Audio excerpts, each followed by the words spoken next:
पहले Chinese hackers दुनिया भर के सभी हैकिंग कंपटीशन में हिस्सा लेकर पहली पोजीशन हासिल करते थे, लेकिन 2017 के बाद अचानक उनकी प्रेजेंस गायब हो गई। पहले तो किसी को समझ में नहीं आया कि चाइनीज हैकर्स आखिर हिस्सा क्यों नहीं ले रहे हैं, लेकिन फिर 2019 में एक वाकया हुआ जिसने चाइना के खतरनाक मिशन का पर्दाफाश कर दिया। हेलो दोस्तों मार्च 2017 में चाइना से कुछ हैकर्स का एक ग्रुप कनाडा के शहर वैंकूवर जाता है। उनका मिशन दुनिया के सबसे ज्यादा यूज होने वाले सॉफ्टवेयर्स और डिवाइसेस के अंदर छुपी हुई कमजोरियां ढूंढना था। उनका निशाना था गूगल के क्रोम ब्राउजर्स, माइक्रोसॉफ्ट विंडोज और एप्पल के आईफोन्स। लेकिन ये लोग कोई गलत काम करने नहीं गए थे, ये एक लीगल हैकिंग कंपटीशन में हिस्सा लेने गए थे जिसे पॉन टू वॉन कहा जाता है। ये दुनिया का एक बहुत बड़ा हैकिंग कंपटीशन है जिसमें हैकर्स कंपनी के सॉफ्टवेयर्स को हैक करके उसमें सिक्योरिटी फ्लॉस या लूप होल ढूंढते हैं और इसके बदले में उन्हें कैश प्राइज मिलता है। इस कंपटीशन में अलग अलग प्राइज होते हैं, $1.5 लाख से लेकर $1 मिलियन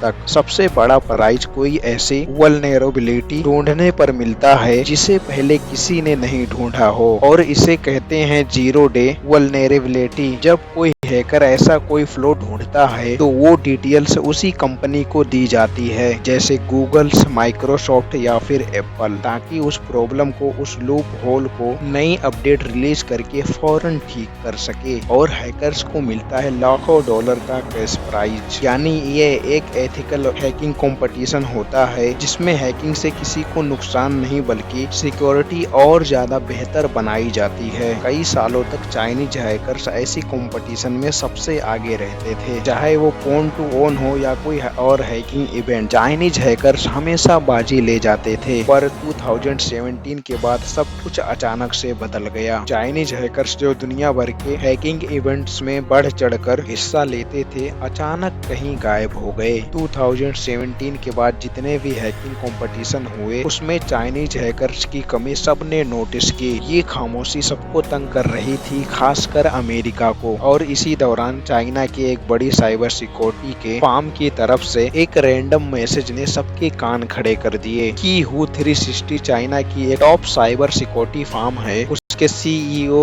जोंग हेवेई का एक बयान सामने आया जिसमें वो इन चाइनीज हैकर्स को काफी क्रिटिसाइज करते हुए नजर आए। उनका कहना था कि वह अपनी हैकिंग स्किल्स बाहर के देशों को जाकर क्यों दिखाते हैं।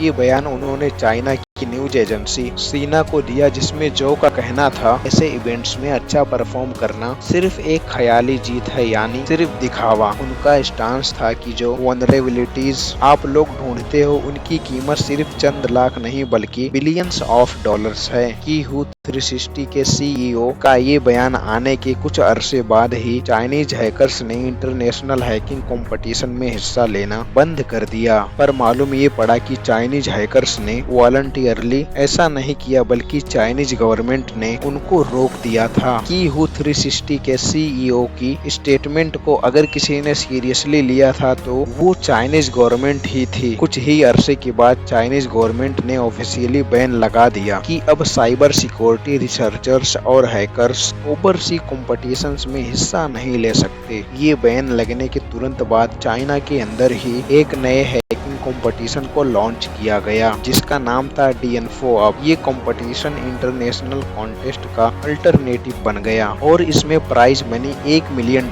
से भी ज्यादा रखी गई।